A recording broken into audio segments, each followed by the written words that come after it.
ನಮಸ್ಕಾರ, ಎಲ್ಲರಿಗೂ ಕನ್ನಡತಿ ಅಡುಗೆ ಚಾನಲ್ಗೆ ಸ್ವಾಗತ. ಇಲ್ಲಿ ಟೊಮ್ಯಾಟೋನ ತೊಳೆದ್ಬಿಟ್ಟು ತೊಗೊಂಡಿದ್ರಿ. ಇಷ್ಟು ಟೊಮ್ಯಾಟೊ ಏನು ತೊಗೊಳ್ಳಲ್ಲ, ಇದ್ರೊಳಗಿನ 3 ಟೊಮ್ಯಾಟೋನೇ ಕಟ್ ಮಾಡಿಬಿಟ್ಟು ತೊಗೋತೀನಿ. 3 ಸ್ಪೂನ್ ಆಗಷ್ಟೇ ದಪ್ಪ ಅವಲಕ್ಕಿ ಅಥವಾ ಮೀಡಿಯಂ ಅವಲಕ್ಕಿಯನ್ನು ತೊಗೊಂಡಿನಿ. ಇದನ್ನು ಅವಲಕ್ಕಿಯನ್ನು ತೊಳೆದ್ಬಿಟ್ಟು ತೊಗೋತೀನಿ ರೀ. ಇವತ್ತು ಬೆಳಗ್ಗೆ ಗಡಿಬಿಡಿಯಲ್ಲಿ ಕಡಿಮೆ ಸಮಯದಲ್ಲಿ ಒಂದು 10 ನಿಮಿಷದಲ್ಲೇ ಮಾಡ್ಕೊಳ್ಳೋಂಥ ಬ್ರೇಕ್ಫಾಸ್ಟನ್ನು ಮಾಡಿ ತೋರಿಸ್ತಾ ಇದ್ದೀನಿ. ಟೇಸ್ಟ್ ಅಂತೂ ಅದ್ಭುತ ರೀ. ಹಂಗಿತ್ತಂದ್ರೆ ಇದನ್ನ ಹೆಂಗೆ ನೋಡ್ತಂತ ಹೇಳಿ ನೋಡ್ಕೊಂಬರೋಣ.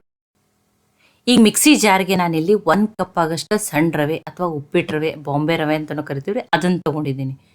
ಅದಕ್ಕೆ ನಾನಿಲ್ಲಿ ಆ 3 ಸ್ಪೂನ್ ಆಗಷ್ಟು ಅವಲಕ್ಕಿಯನ್ನು ತೊಳೆದ್ಬಿಟ್ಟು ಹಾಕ್ತಾ ಇದ್ದೀನಿ ರೀ.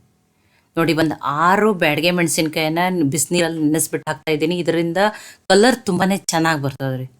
ನೋಡಿ, 2 ದೊಡ್ಡ ಸ್ಪೂನಿಂದನೇ 2 ಸ್ಪೂನ್ ಆಗಷ್ಟು ಮೊಸರನ್ನು ಹಾಕ್ತಾ ಇದ್ದೀನಿ. ಇಲ್ಲಂದ್ರೆ ನೀವು ಮೆಜರ್ಮೆಂಟ್ಗೆ ಒಂದು ಅರ್ಧ ಕಪ್ ಆಗಷ್ಟೇ ಮೊಸರನ್ನು ಹಾಕ್ರಿ, ಸಪ್ಪಗಿರೋ ಮೊಸರನ್ನೇ ಹಾಕ್ರಿ. 3 ಟೊಮ್ಯಾಟೋನ ದಪ್ಪಾಗಿನೇ ಕಟ್ ಮಾಡಿಬಿಟ್ಟು ತೊಗೊಂಡಿದ್ದೀನಿ ನಾನು. ರುಚಿಗೆ ತಕ್ಕಷ್ಟು ಉಪ್ಪನ್ನು ಹಾಕೋತಾ ಇದ್ದೀನಿ.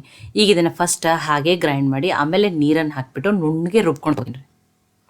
ನೋಡಿ, ಆ ಬ್ಯಾಡಗೆ ಮೆಣಸಿನ್ಕಾಯ್ದಿಂದ ಕಲರ್ನು ನೋಡ್ರಿ ತುಂಬಾ ಚೆನ್ನಾಗಿ ಬಂದದ. ಈಗ ಇದನ್ನು ಬೇರೆ ಪಾತ್ರೆಗೆ ಹಾಕೊಳ್ಳೋಣ. ನೋಡಿ, ಇದನ್ನೊಂದು ಮುಚ್ಚಿ 5 ನಿಮಿಷ ಸೈಡಿಗೆ ಇಡ್ತೀನಿ. ಇದಕ್ಕೊಂದು ಚಟ್ನಿಯನ್ನು ರೆಡಿ ಮಾಡ್ಕೋತೀನಿ ರೀ ನಾನು. ನೋಡಿ, ನಾನು ಇವತ್ತು ಅರ್ಧ ಬಟ್ಲಾಗಷ್ಟೇ ಫ್ರೆಶ್ ಆಗಿರುವ ಕಾಯಿ ತೊಗೊಂಡಿದ್ದೀನಿ. ಒಂದು ಸ್ವಲ್ಪ ಶುಂಠಿ, ಸ್ವಲ್ಪ ಹುಣಸೆಹಣ್ಣು, 3 ಮೆಣಸಿನ್ಕಾಯಿ, ಒಂದು 4 ಬೆಳ್ಳುಳ್ಳಿ ಹೆಸರು, 2 ಸ್ಪೂನ್ ಆಗಷ್ಟೇ ಪುಟಾಣಿ ಅಥವಾ ಹುರುಗಡ್ಲೆ ಅಂತ ತೊಗೊಂಡಿದ್ದೀನಿ. ರುಚಿಗೆ ತಕ್ಕಷ್ಟು ಉಪ್ಪು, ಸ್ವಲ್ಪ ಕೊತ್ತಂಬರಿ ಸೊಪ್ಪನ್ನು ಹಾಕ್ಕೊಂಡಿದ್ದೀನಿ. ಈಗ ನೀರನ್ನು ಹಾಕ್ಬಿಟ್ಟು ನುಣ್ಣಗೆ ರುಬ್ಕೊಂಡು ತೊಗೋತೀನಿ ರೀ. ಚಟ್ನಿ ಎಷ್ಟು ತೆಳು ಬೇಕೋ ಗಟ್ಟಿ ಬೇಕೋ ನೀವು ನೋಡಿಬಿಟ್ಟು ಮಾಡ್ಕೊರಿ. ನೋಡಿ, ಈಗ ಚಟ್ನಿ ರೆಡಿ ಆಗಿದೆ. ಈಗ ಇದನ್ನು ಬೇರೆ ಬೌಲಿಗೆ ಹಾಕೋತೀನಿ. ಇದಕ್ಕೆ ಸಾಸಿವೆ, ಜೀರಿಗೆ, ಒಣಮೆಣಸಿನ್ಕಾಯಿ ಒಗ್ಗರಣೆಯನ್ನು ಹಾಕ್ತೀನಿ ನೋಡಿರಿ. ನೋಡಿ, ಒಂದು ಅರ್ಧ ಸ್ಪೂನ್ ಎಣ್ಣೆಯಲ್ಲೇ ಈ ರೀತಿ ಚಟ್ನಿ ಒಗ್ಗರಣೆ ಹಾಕೋದ್ರಿಂದ ಟೇಸ್ಟ್ ಚೆನ್ನಾಗಿರ್ತದೆ. ನಾನು ಯಾವ ರೀತಿ ಮಾಡ್ತಿದ್ದೀನಿ ಅಂತ ಹೇಳಿ ಚಟ್ನಿಯನ್ನು ತೋರಿಸಿದ್ದೀನಿ. ನಿಮಗೆ ಯಾವ ರೀತಿ ಇಷ್ಟ ನೀವು ಆ ರೀತಿನೂ ಮಾಡ್ಕೋಬೋದು.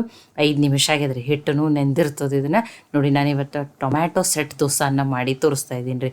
ಇದಕ್ಕೆ ಒಂದು ಕ್ಲಿಪ್ ಮಿಸ್ ಆಗಿದ್ರಿ. 1/4 ಟೀ ಸ್ಪೂನ್ ಆಗಷ್ಟೇ ಬೇಕಿಂಗ್ ಸೋಡಾನ ಹಾಕಿದ್ದೀನಿ. ನೀವು ಅದನ್ನು ಹಾಕಿರಿ. ಈಗ ಆಲ್ರೆಡಿ ತವೆನೂ ಕಾಯ್ಲಿಕ್ಕೆ ಇಟ್ಟೀನಿ. ತವೆನೂ ಚೆನ್ನಾಗಿ ಕಾಯ್ದದ. ನೋಡಿ, ಈಗ ಒಂದು ಸ್ವಲ್ಪ ನೀರು ಹಾಕಿ ಕಾಟನ್ ಬಟ್ಟೆಯಿಂದ ಒರೆಸಿದ್ದೀನಿ. ನೋಡಿ, ಈಗ ಇದನ್ನು ಸೆಟ್, ನೀವು ಕ್ರಿಸ್ಪಿ ದೋಸೆ, ತೆಳು ದೋಸೆನ ಹಾಕೋಬೋದು. ನಾನು ಇವತ್ತು ಸೆಟ್ ದೋಸೆಯನ್ನು ಮಾಡಿ ತೋರಿಸ್ತಾ ಇದ್ದೀನಿ ನೋಡಿರಿ. ನೋಡಿ, ಎಷ್ಟು ಚೆನ್ನಾಗಿ, ಅಷ್ಟು ದೋಸೆ ತೂತಾಗಿ ಎಷ್ಟು ಚೆನ್ನಾಗಿ ಬಂದದ್ದು ನೋಡಿರಿ.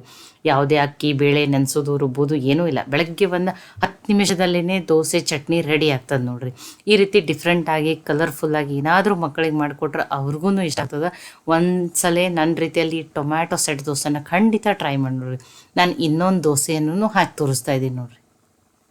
ಎಣ್ಣೆನೋ ತುಪ್ಪನೋ ನೀವು ಯಾವ್ದು ಬೇಕು ಅದನ್ನು ಹಾಕಿಬಿಟ್ಟು ಬೇಯಿಸಿ ತೊಗೋಬೋದು ನೋಡಿರಿ.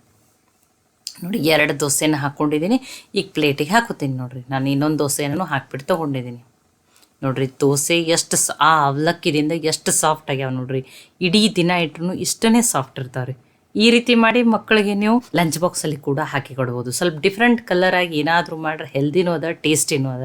ಮಾಡಿಕೊಟ್ರೆ ಮಕ್ಕಳಿಗೆ ಅಷ್ಟಿಲ್ಲ, ದೊಡ್ಡವ್ರು ಕೂಡ ತುಂಬಾ ಇಷ್ಟ ಆಗ್ತಾರೆ ರೀ. ಎಷ್ಟು ಸಾಫ್ಟ್ ಆಗ್ಯಾವ ನೋಡಿರಿ. ಬಾಯಲ್ಲಿ ಹಲ್ಲಿರ್ಲಾರ್ದವರು ಈ ದೋಸೆನ ತಿನ್ಬೋದು. ಈ ಟೊಮ್ಯಾಟೊ ಸೆಟ್ ದೋಸೆ, ಈ ಕಾಯಿ ಚಟ್ನಿ ಅಂತೂ ಬೆಸ್ಟ್ ಕಾಂಬಿನೇಷನ್ ರೀ. ಏನು ನೆನೆಸೋದು ಬೇಡ, ರುಬ್ಬೋದು ಬೇಡ. ಬೆಳಗ್ಗೆ ನೀವು ಏನು ಮಾಡ್ಬೋದು, ಒಂದು 10 ನಿಮಿಷದಲ್ಲೇ ಬ್ರೇಕ್ಫಾಸ್ಟನ್ನು ರೆಡಿ ಮಾಡ್ಕೋಬೋದು. ಅಥವಾ ನೀವು ಬೇರೆ ಥರ ಚಟ್ನಿನೂ ಮಾಡ್ಕೋಬೋದು ನೋಡಿರಿ. ನಿಮಗೆ ಈ instant tomato set dosa recipe ನಿಮಗೆ ಸ್ವಲ್ಪ ಆದರೂ ಇಷ್ಟ ಆಗಿತ್ತಂದ್ರೆ ಲೈಕ್ ಮಾಡಿ, ಶೇರ್ ಮಾಡಿ, ಕಮೆಂಟ್ ಮಾಡಿರಿ. ಖಂಡಿತನೂ ನನ್ನ ರೀತಿಯಲ್ಲೇ ಟ್ರೈ ಮಾಡಿ ನೋಡಿರಿ. ಮತ್ತೆ ಒಳ್ಳೆ ಹೊಸ ರೆಸಿಪಿ ಜೊತೆ ಸಿಗೋಣ. ಎಲ್ಲರಿಗೂ ಧನ್ಯವಾದಗಳು. ಕನ್ನಡತಿ ಅಡುಗೆ ಚಾನಲನ್ನು